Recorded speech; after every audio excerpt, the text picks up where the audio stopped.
belly dancing. So belly dancing was performed in either wedding or a cabaret nightclub. And the reputation of a nightclub was not good.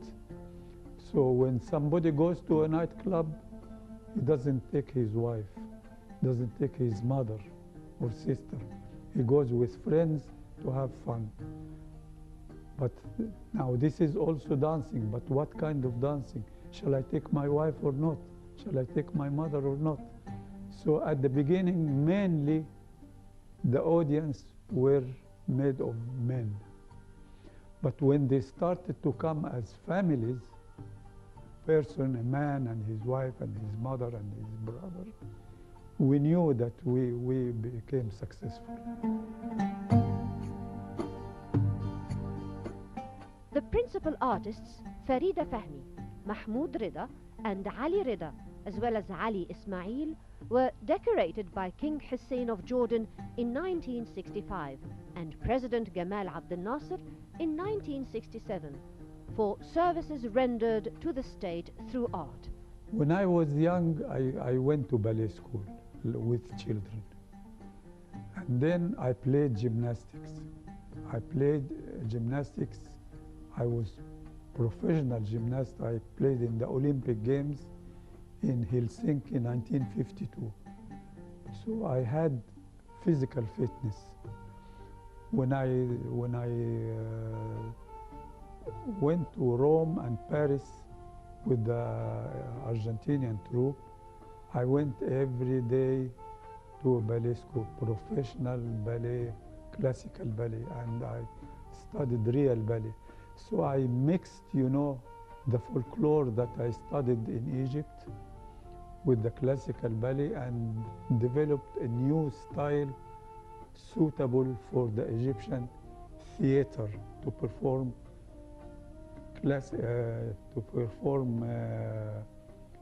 folk dance, Egyptian folk dance inspired. So this was the idea. I think it's not only the dance. We have a problem with everything. And I don't understand. If you ask me what's the reason, I don't understand what's happening politically. And this affects not only the dance, but all the art. Where is the movies, where is the theater, where is the drama, where is shows on TV? I think there is a problem that I don't understand. I must tell you now that I was the director, choreographer, dancer director of the Reda troupe until 1990. Because 1961, we became government. We started as private troupe, Reda troupe, private. Until after 2 years, we had financial problems, money problems. We didn't make a lot of money. We were so successful artistically, but not financially. So when we had problem financially, the Minister of Culture offered to help. His name was Dr. Abdel Qadir Hatem, this time, offered to help, and he said, we don't want employees, you do your own art as you do the same, and we pay the money. And this was good because we didn't make a lot of money, but we needed to pay salaries for dancers and for musicians and costumes and all this. So if the Ministry of Culture is going to pay the money and they don't need employees, they need artists, it was a very good offer. But we didn't have the same minister all the time. We had like maybe 20 different ministers of culture then until now, maybe 30. So it depended on who is the minister. He loves this art or not. He encouraged or not. So what we didn't know is that we really gradually became government employees.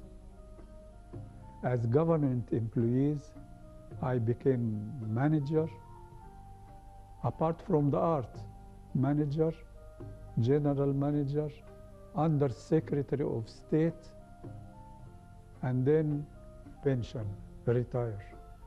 1990, I became 60 years old, means by the government laws, you have to retire. So 1990, I had to retire, but they kept the Reda troupe.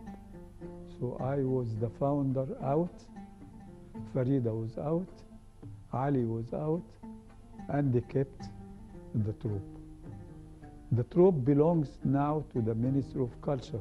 At this time, although it was a good thing to be with the Ministry of Culture because they are going to pay all the expenses, but I forgot to ask the Minister of Culture this time what happens like after 30 or 40 years from now. What happens with the Reda troupe? I didn't imagine that one day they were going to tell me you have to retire.